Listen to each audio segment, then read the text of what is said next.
So ngayong araw ay nandito tayo sa Garden Gazelle Farm dito sa may San Miguel, Polanco at kasama natin ngayon yung may-ari ng farm na si Sir Noisky Batuampo. So andito si Sir. Kaway naman dyan. Nandito nga pala ako sa farm mo sir dahil gusto kong makaabil ng asula mo. Dahil nakita ko sa Facebook mo na mayroon kang pamimigay na asula, so nandito ako ngayon para humingi ng asula para paramihin ko sa aking farm at magamit ko rin ito sa aking mga manok. So ano bang meron tayo sa farm mo sir at ano bang mga alaga mo dito? Lahat dito mga native chicken, sa mga heritage chicken, yung mga heritage ko mga Rhode Island Red, Black Astolorp, mayroon din akong asil. Mga meat type ko to mga Hubbard ay i-crossbreed ko ito sa mga native chicken ko at paramihin. So yung sir, yung mga manok mo sir, meron ka ng market dito pagkatapos mo mag-breed. So ano bang sistema yung pagbenta mo dito sir? Actually nag-post lang ako sa social media, tapos yung iba nag-order, may pumunta naman dito. Saka yung mga itlog pang konsumo sa mga bata. Ayun sir. Yung fertile egg mo sir, magkano yung bintahan mo dito? Fertile egg noon, nagbenta ako 20 pa yon nung mga 2020 ata yon, 2021. Pero ngayon yung iba nagbenta na 25 to 30. So anong klaseng manok yun sir? Anong breed? Yung mga Black Astolorp at yung mga Rhode Island Red. So mahal din pala yung itlog. Mahal. So yung mga sisiw mo sir, magkano yung bintahan mo sir? Yung mga D-olds. Wala akong D.O. Mga 2 months para siguro nang mabuhay talaga. So yun ang binibenta ko. So fully vaccinated din sir, yung binibenta mo? Yung tatlong vaccine ko, yung primary lang. B1, B1. B1. Yan yun namang yung una na gagamiting vaccine. So magkano yung bintahan sir pag sisiw? Pag 2 months na? 2 months na, mga 200 to 300. Depende sa Depende sa breed. Wow. Bloodline. So maganda pala yung bintahan dito. So pwede ba natin makita sir yung mga manok mo? Pwede. Po yung mga sisir ko dito. So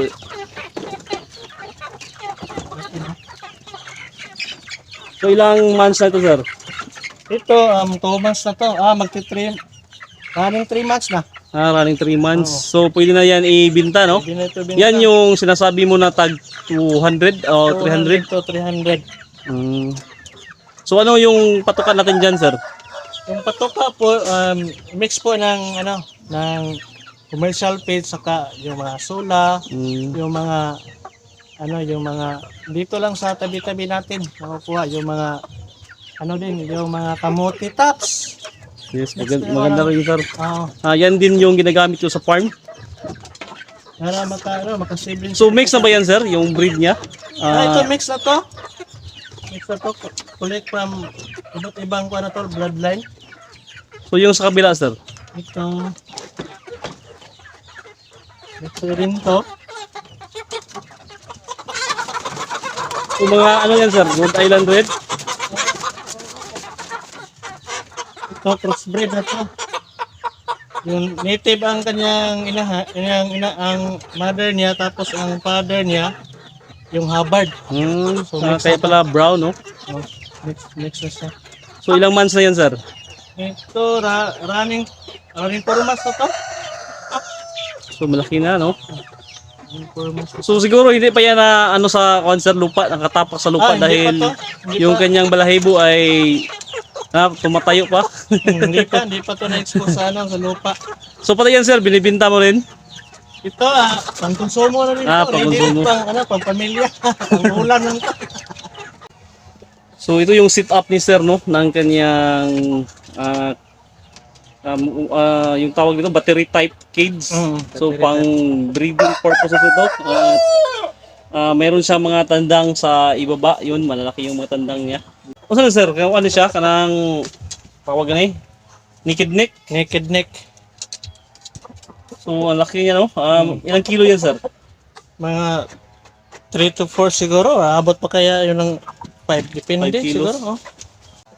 So, ito sa ibabaw, sir, anong breed ng manok ito? Yung maitim? Ito, mga mix na ito ng native, pero ang itlog nito, green. Tawag ko nito, parang ganito.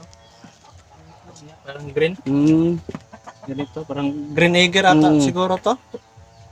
Green sila, yung dalawa. So, native siya? Parang native. So, crossbreed kasi ng iba eh.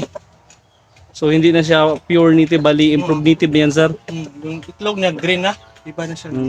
Ito sa kabila, Ito, sir? may itlog pala May dito. itlog, oh. Ito, Hubbard to.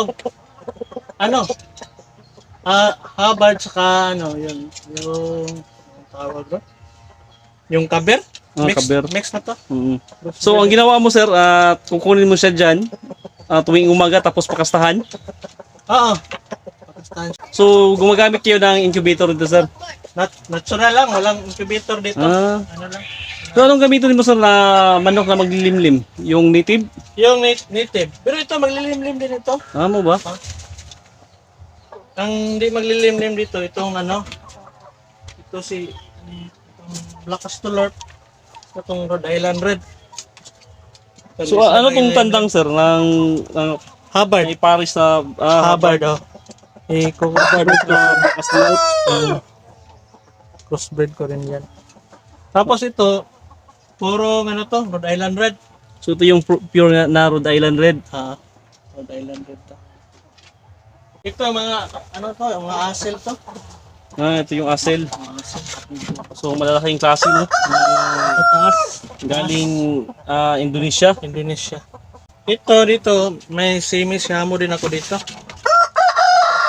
Ano kasi ito eh? So, ang laki ng inahin, no? Mga ilang kilo kaya yan, sir? Sa mga 2 to 3 siguro to. 2 to 3 kilos. 2 to 3 kilos. So, ano bang ibig sabihin dito, sir? Yung nakaligban? Palatandaan yan ng bloodline nila. Kung anong bloodline. Bloodline. So, bawat bloodline, iba't ibang bloodline, lalahi yung kulay. Yes. So, kaya pala mayroong ligban.